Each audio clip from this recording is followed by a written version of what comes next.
بسم اللہ الرحمن الرحیم۔ اسلامی تعلیمات کے دو حصے کون کون سے ہیں؟ ان میں سے پہلا حصہ حقیقی حصہ یعنی کہ ریئل پارٹ ہے، اور دوسرا حصہ اضافی حصہ یعنی کہ ریلیٹیو پارٹ ہے۔ علماء ان دونوں کو ہمیشہ الگ الگ ٹریٹ کرتے ہیں۔ علماء کی ہمیشہ سے یہ روش رہی ہے کہ وہ دین میں کسی ادنیٰ انحراف کو برداشت نہیں کرتے۔ جب بھی وہ دیکھتے ہیں کہ کچھ مسلمان دین کے معاملے میں انحراف کی روش کو اختیار کر رہے ہیں تو وہ اس کے خلاف انکار منکر کے اصول پر زبان و قلم کے ذریعے سخت کارروائی کرتے ہیں، مگر ان کا یہ انکار منکر دین کی ان تعلیمات کے معاملے میں ہوتا ہے جن کا تعلق عقائد اور عبادات جیسی چیزوں سے ہے۔ اس کے علاوہ دین کی ایک اور پہلو ہے، مگر اس دوسرے پہلو کے بارے میں علماء نے ہمیشہ بالکل مختلف روش اختیار کی ہے۔ دین کے اس دوسرے پہلو کی واضح مثال وہ ہے جس کا تعلق حکومت سے ہے۔ یہ ایک حقیقت ہے کہ قرآن میں حکومت کے معاملے میں شورا یعنی مشاورت کا اصول بتایا گیا ہے، یعنی حکومت کے معاملے کو مسلمانوں کے اجتماعی مشورے سے طے کرنا ہے۔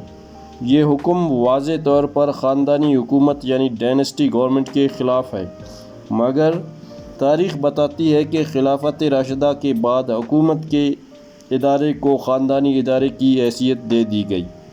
یہ وہ زمانہ ہے جب کہ مسلم معاشرے میں صحابہ اور تابعین بڑی تعداد میں موجود تھے، مگر ان تمام لوگوں نے تقریباً بلا اختلاف اسلام میں اس بظاہر انحراف کو قبول کر لیا۔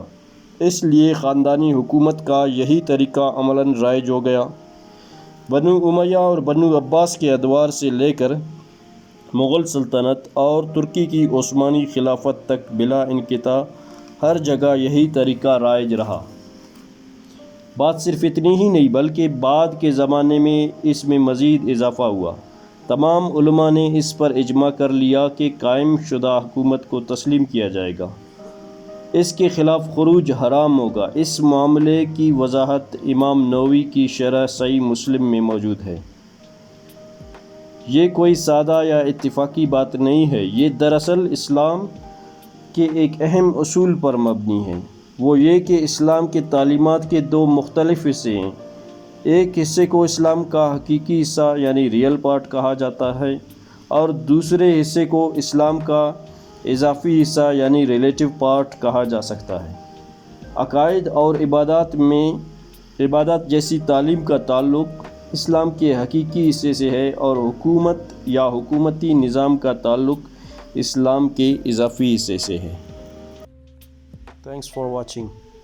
پلیز لائک، سبسکرائب اور کمنٹ ضرور کریں۔ شکریہ۔